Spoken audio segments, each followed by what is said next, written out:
What's going on, guys? It's the Coaster Battleman here, bringing you an awesome video. Busch Gardens slash SeaWorld possible coaster cycle for the next 5 years. I know in 2015 they had a smaller year for coasters with Tempesto, and 2016 was a big year for the Florida parks, as SeaWorld Orlando got Mego, a B&M Hyper. That's considered one of the best B&M Hypers out there, and Cobra's Curse, one of the best family coasters, according to some. And 2017 is the addition of two family coasters. Invader looks like a pretty solid GCI, and Wavebreaker, the Rescue Coaster, which is a launch coaster. And even in 2018, we're seeing Electric Eel coming to SeaWorld San Diego. So this is the possible coaster cycle for the next 5 years. And speaking of Electric Eel, I know I made a whole 3-minute video on Electric Eel and analyzing it and stuff. But here we go. I'm going to break this down for 5 years here, from 2018 to 2022. And Electric Eel at SeaWorld San Diego, I think RMC Gwazi will also come in 2018, but only the construction phase will begin in 2018, starting in around, I'm guessing around early 2018. RMC Gwazi construction will start and go until around April of 2019, where then it will be completed at Busch Gardens Tampa. And I know Gwazi being RMC is a big rumor out there, and I really hope it happens. It could be one of the best coasters out there. Like, I am being serious, because this coaster could become the Twisted Colossus of Florida. Because I'm not kidding. They can make it just like Twisted Colossus, one giant continuous track.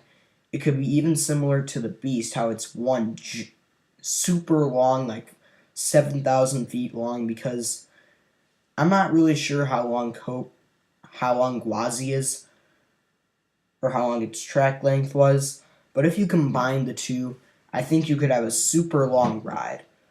The two tracks, you can have a really long ride and very good experience.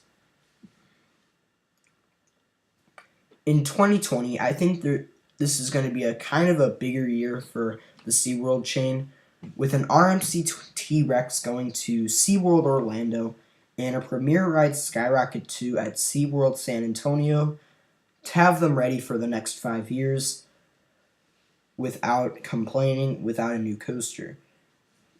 And this would be the second RMC installed in the SeaWorld chain, and I think one RMC should go to every Busch Gardens / SeaWorld park. And in 2021, I think this is going to be a small year, with a Mack Ride spinning coaster at Busch Gardens Williamsburg 4 years after their last coaster, Invader, for the 2017 season.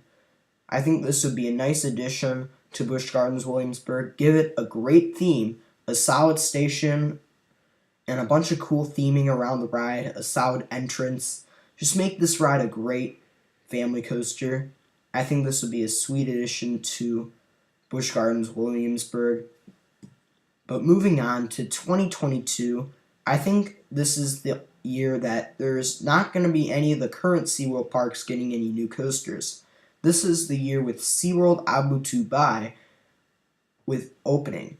I think they're going to have 3 or 4 roller coasters, because I know they're not getting any orcas. That's what I saw in the Wikipedia article for SeaWorld Abu Dhabi.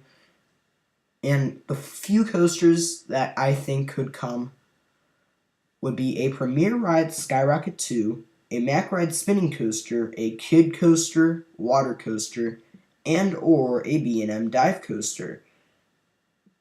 So yeah, I think this could be a solid thing to happen. I have one plan here with a B&M dive coaster, a spinning coaster, or a water coaster, and a Kid coaster. I think this would be a nice plan. Give them 3 coasters.